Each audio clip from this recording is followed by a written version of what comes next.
Hey, my name is Steve, and I just bought these solar ground lights to use outside. Wanted to show them to you. They came in a pack of 4.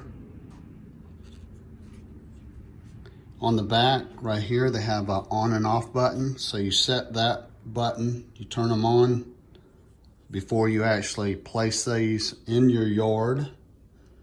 So like I said, it came in pack of 4. Now it also came with these little stakes. There's 2 of these for each one.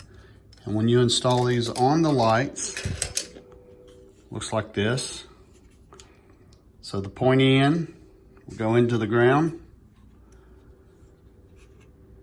So I'm excited to use these. We hope it's gonna work out for us. We're gonna use it probably out towards our fire pit so we can see to walk at night.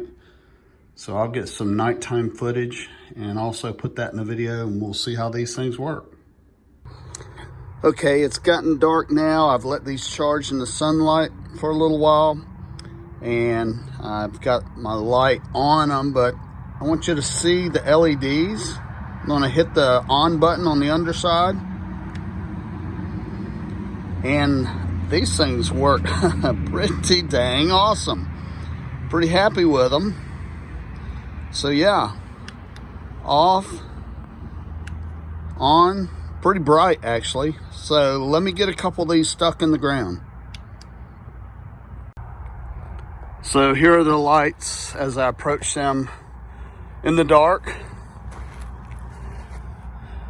And they are working fantastic. So if you are looking for something like this for yourself, I hope this video has been helpful for you.